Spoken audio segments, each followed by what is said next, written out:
In this video, I'm going to show you how you would review accruals and prepayments in EasyAccrue on a monthly basis.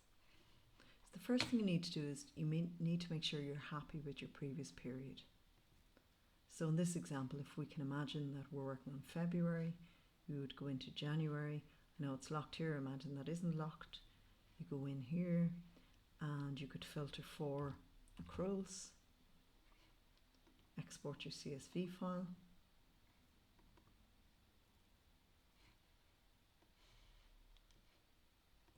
and then you can check to make sure you're happy with everything here. The most important thing to check is that the total adjustment amount agrees with what you have in your balance sheet for accruals at the end of January. And then you can do the same for prepayments if you filter for prepayments. So when you've done that, you can go into that period and you select the period you want to lock, click lock period. It'll say, are you sure? Then you click permanently lock. So in this example, I've already locked January. So imagine then we're doing February accounts. So anything you've done in January, those calculations are in January and they won't be changed no matter what you do going forward. So that's important because obviously if you change estimates, you wouldn't want your figures in January to change. That would completely mess up your calculations. So what you can do here is you can edit adjustments or you can delete adjustments because the calculations have already been done in January. If they're no longer relevant, you can delete them.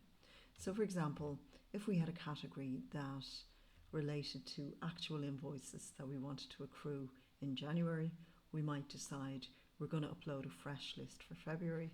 So you could select all of those, select them all, you can delete them all. So what it does is it will clean up your list here and it just makes everything cleaner and easier to use, but obviously they're still there in January.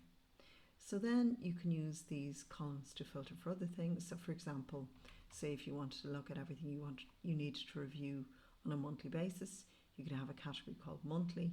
You go into those and you can edit them or delete them. So for in this example, you could go edit here. You can decide to change the amount here.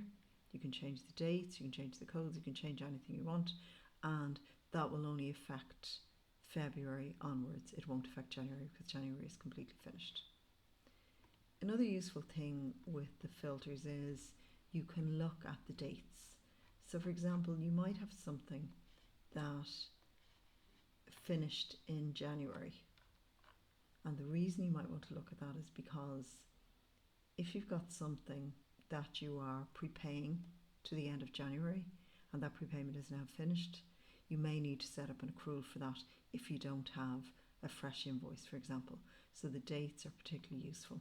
You can go in here, look at your recognized to date, see if you have anything in there for January, and then you can look at this. So in this example, you've got telephone costs December to January as a prepayment, quarterly rent, you might, as a prepayment, the other one is an accrual, you might decide that you need to go in and put in fresh entries for those, or you can also go in and change them. So once you've done all of that, you can then go into your periods here. You go into February. You can, again, if you want to filter, or you can download the report all in one go. But say in this example, we'll filter for accruals, export as a CSV file. And here's your list of accruals as of February. And you can see here we have the total adjustment amount and we also have the monthly adjustment amount.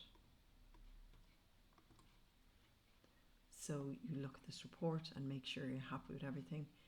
If you're not happy, you go back in, you can edit whatever you want to edit. And again, using your filters to help you find things that might need to be changed. And that's it really. Thank you.